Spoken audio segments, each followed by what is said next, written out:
బారదాన తెచ్చుడు నిన్న వ్యాన్ల బారదాన 5,000 బారదాన వస్తే అందులోకెళ్ళి 20 గట్టలు ట్రాక్టర్ పక్క పన్ను పెట్టి ట్రాక్టర్లు పడిపోయారు. ఓనాడు 10,000 5,000 బారదాన వస్తే గడ్డం కిట్ రెడ్డింటేసి అమ్ముకున్నారు.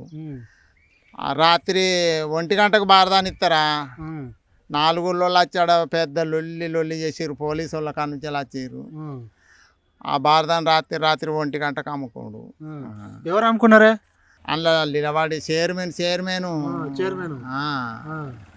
అమ్ముకున్నారు. ఎట్లా ఉంది మరి? ఇబ్బంది పడుతున్నా మీరు కాంగ్రెస్ ప్రభుత్వం? ఇబ్బంది కాకపోతే ఇబ్బంది.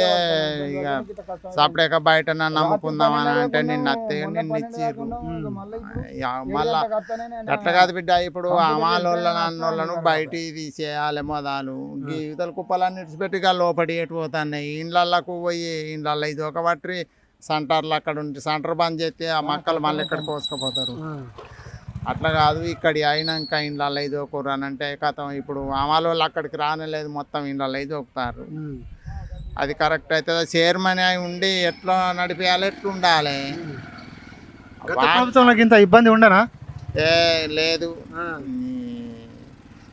ఎందుకు ఈ నీదో పార్టీ నాదో పార్టీ అని ఈ పార్టీలు పెట్టే మంది రైతులు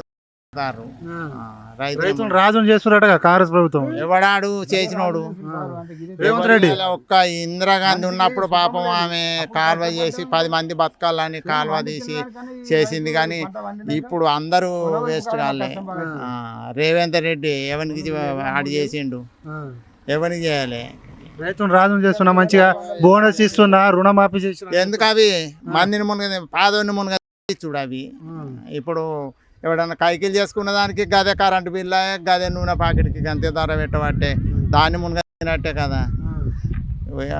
గొడ్డోనికి 10 ఎకరాల భూమి ఉంటుంది, ఏమక్కడికి వస్తుంది. ఇప్పుడు బాగా భూములు ఉన్నోళ్ళు ఓగని పట్టకోడు, లేనోడు పోతా అంటే ఓగని పట్టకోడు కౌళ్ళు పెట్టి ఆడిని బతికితుడు అవుతుంది. అందులో పంట పడతలేదు, ఆ దేవుడు కరుణించలేడు, పంట వస్తలేదు. పత్తి పంట ఏ పంట వస్తుంది? ఇప్పుడు దాకా మీరు అమ్ముకోలేదు, పైసలు ఎప్పుడు వస్తాయో తెలియదు. మళ్ళీ వ్యవసాయం చేసుకోవాలంటే పైసలు ఎక్కడి నుంచి వస్తాయి? పైసలు రావు.